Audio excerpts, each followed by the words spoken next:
Range of punishment is anywhere from 2 to 20 years in prison. So you know you're not dressed appropriately for court, right? I didn't know that until I got here. And I know you're probably going to get upset with me about the help that I'm going to give you, but I'm trying to save your life because the last time you use may be the last time you use. You already admitted that you're on heroin.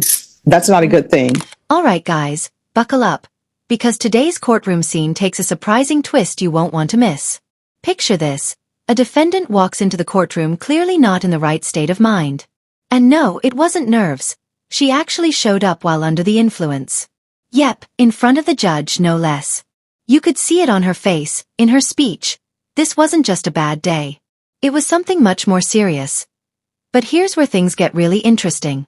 Instead of slamming down the gavel and going full force with a harsh sentence, Judge Boyd does something completely unexpected. He doesn't blow up in anger or throw her behind bars on the spot. Instead, he shifts gears in a way that had the whole courtroom watching closely. It was calm, it was deliberate, and honestly, it said a lot about his approach to justice. Now here's the big question. Should someone who shows up to court high be punished to the full extent, no questions asked? Or is there space for compassion and second chances? Especially when the signs point to deeper struggles. I want to hear your take. Drop your thoughts down in the comments. For now, let's get into how Judge Boyd handled a woman who could be staring down the barrel of 20 years. What he did might just surprise you. Hello. Hi, so you know you're not dressed appropriately for court, right? I didn't know that until I got here. All right, so next time you appear in court, you're not allowed to wear the T-straps. If you want to wear that, I know it's hot outside. You'll need to put on a jacket or something, you understand? All right. Court is calling 2024 CR 1728, State of Texas versus Angel Marie Bustos. Could I have parties announced for the record for the state? Yes, Your Honor. Defense? Ninfa Gallegos Carrillo. All right, and are you Miss Bustos? Yes. Counsel, you received all the discovery and did you review it with your client? Yes, Your Honor. Court will find that the state is in compliance with discovery. Ms. Bustos, did you review the document entitled Application for Deferred Adjudication or Community Supervision with your attorney? Did you understand it? Yes, I did. Did you review the document entitled True Bill of Indictment with your attorney? Did you understand it? Yes. Counsel, do you waive the reading of the indictment? We do, Your Honor. State, are you proceeding on the indictment as presented? You are, Your Honor. Did you review the document entitled Court Admonishments and Defendant's Waivers and Affidavit of Admonitions with your attorney? Did you understand it? Did you sign it in all the appropriate places? I didn't. Did you understand you're charged with possession of a controlled substance, penalty group 1, 4 grams to 200 grams? That's a second-degree felony. Range of punishment is anywhere from 2 to 20 years in prison and up to a $10,000 fine. Did you understand? Yes, ma'am. If you have a plea bargain agreement with the state, court does not have to follow your plea. If for any reason the court doesn't follow your plea and gives you more than you bargained for, the fact that you entered a plea will not be used against you and you will be allowed to withdraw your plea. Did you understand? Yes, ma'am. Then to the offenses charged, how do you plead? Guilty, not guilty, or no contest? Yes. State, any evidence? All right, after reviewing state's exhibits 1 and attachments, the court will find there is sufficient evidence to find you guilty. Court will defer finding you guilty as you've applied for deferred adjudication. Are you proceeding with sentencing? Yes, Your Honor. Anything you wish to say on behalf of your client? Your Honor, we would like to ask the court to some assistance with the fine. The state has already lowered the fine, so she can. I'll probate the fine. Okay, thank you, Your Honor. And also, she needs some help with drugs, Your Honor. All right. Do you have any children? I did. I got 2 of them that are already old enough, 18 and 19, and then my 2 youngest passed away. So no. I'm sorry about that. Thank you. All right. When's the last time you had employment? 2019. I'm actually applied for disability. All right. And what is your disability for? I have mental illness And what? arthritis, 3 types of arthritis, and mental illness. All right. You know, drugs is not helping that, right? Yeah, I know. I've been try getting off. The withdrawals hurt really bad. I'm tired of it. I really am. I do it only just because of the pain, but I'm trying to get off of it. I do need help. All right. So who is Melissa Marie Barrera to you? That's my cousin's baby mama. Okay. I have to do the mental gymnastics. And who is Mark Anthony Bustos? My cousin. All right. And who is the person you're with in court today? That's my boyfriend. All right. Where is he? Right there. All right. All right. Okay. Thank you. All right. And do you have any family support? Just him. Where's your family? My mom died, my dad died, pretty much everyone passed away. I have my brothers, but one's in prison, the other one I don't talk to. So he's my family. So that's why we're asking the court for some assistance, Your Honor. She needs some support from this court in order to help her with that addiction. All right, this is what the court, and if you're drug tested today, it's going to be It's gonna positive. be positive, man. All right, I appreciate your honesty. Confrontational. In fact, she seems gentle, soft-spoken, almost fragile. And honestly, that kind of presence is rare in situations like this. It's not what you expect when someone shows up to court in this kind of state, I'll be real with you. Normally, I'm the first one to point out when someone's making a mess of their day in court. But with her, it's different. You can almost feel the weight of whatever she's been carrying. Maybe it's years of hardship, maybe it's addiction, maybe it's trauma we don't even see. Whatever it is, it's written all over her, and it's hard not to wonder what her story really is beneath the surface. And that leads to a big legal issue in cases like this: competency. If a person is impaired to the point where they can't understand what's going on or assist in their defense, the court has to take a step back. It's not just about guilt or innocence at that point. It's about whether they're even in a state to face trial at all. If she's ruled incompetent, her entire case could be paused, delayed, or even dismissed depending on the circumstances. Oh, here's the tough question. Is this woman someone who's lost in her struggles with no way back? Or is this a low point that could become a turning point with the right support and guidance? Let's head back into the courtroom and see what Judge Boyd decides, because his next move... Now, I'm going to give you help today, and I know you're probably going to get upset with me about the help that I'm going to give you, but I'm trying to save your life because the last time you use may be the last time you use. Okay. So I'm going to do a $1,000 fine. It's going to be probated. I'm going to give you 6 years deferred adjudication, proof of employment, or SSI within 30 days. There should be no employment as a home health care provider or with minors. There should be no unsupervised contact with minors.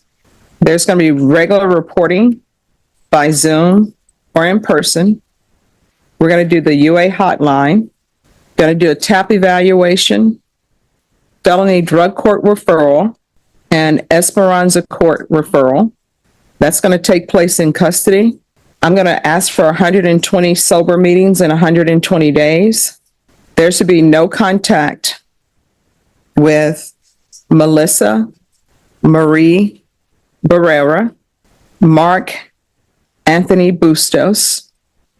Going to want field visits 1 time per month until further notice, and 200 hours of community service restitution. Probation, is there anything else she needs? Is it just me, or does it feel like Judge Boyd genuinely sees this woman as more than just another case number? In a system where many judges wouldn't blink before handing down the harshest sentence, especially to someone who walks in clearly impaired, Judge Boyd's reaction feels completely different. He doesn't rush to judgment. He pauses. He looks at her with something rare in courtrooms, actual concern. And honestly, that kind of response is a breath of fresh air. In today's justice system, too many people dealing with addiction are tossed straight into jail, as if punishment alone could solve the deeper issues. But Judge Boyd's approach, seeing the human being behind the bad decision, shows a level of compassion that we don't often get to witness. It's not about going soft, it's about being smart, and maybe even being just a little bit hopeful. The truth is, addiction is a national crisis. You can't fix it with prison time alone.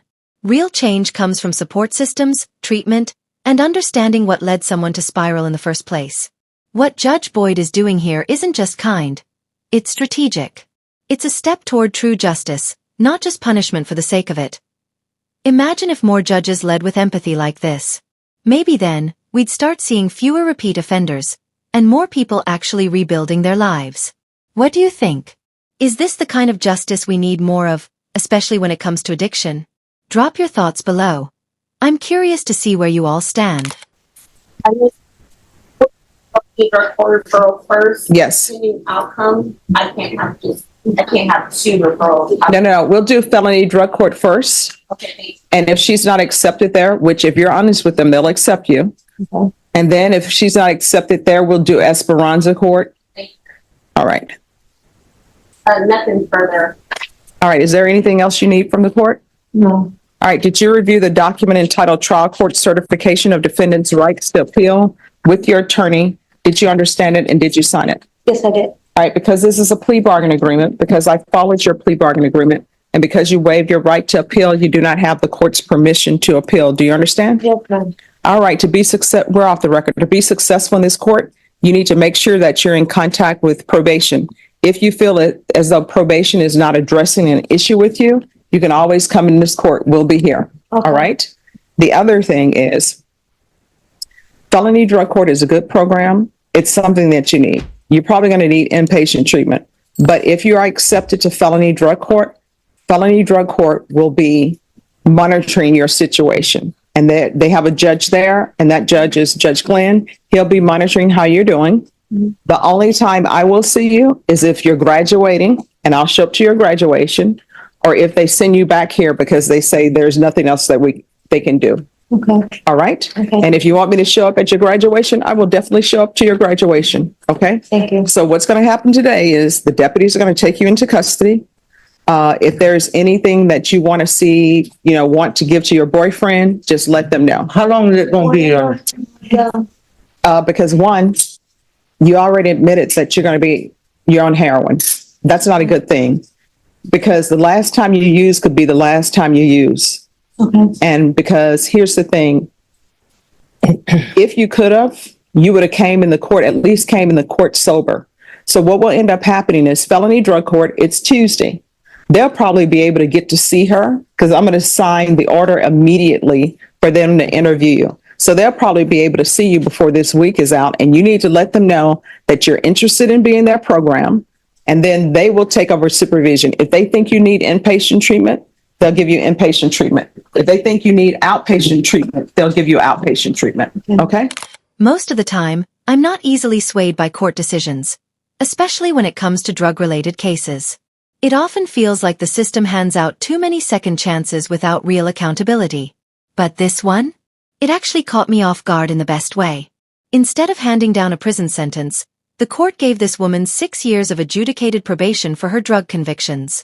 That's not a get-out-of-jail-free card. It's a structured opportunity to get clean and stay out of trouble. And honestly, that might be exactly what she needs to break the cycle. What makes this even more real is that she's a mom, raising 2 kids while battling addiction. That's not just a personal struggle. It's a family crisis. I can't help but hope this ruling becomes the push she needs to turn her life around. Because let's face it, our system has been broken for a long time when it comes to addiction. We've spent decades trying to punish it out of people instead of actually helping them recover. And look where that's gotten us. This case shows a small but important shift. Instead of tossing her in jail and walking away, the court is saying, "We see the problem, and we want you to fix it." That kind of approach might not work for everyone, but it gives people a chance. And sometimes, that one chance makes all the difference. In a country where the justice system often seems more focused on locking people up than lifting them out, this kind of outcome feels like a rare sign of progress. Oh, here's the big question. Is this her moment to turn it all around? Or is she going to fall back into old patterns and let this opportunity slip away? I'd love to hear your thoughts. Drop them in the comments below. And if you're into courtroom breakdowns, real-life cases, and stories that make you think, don't forget to like and subscribe. I post new content every day, and there's always more to talk about. Until next time, stay safe and stay sharp.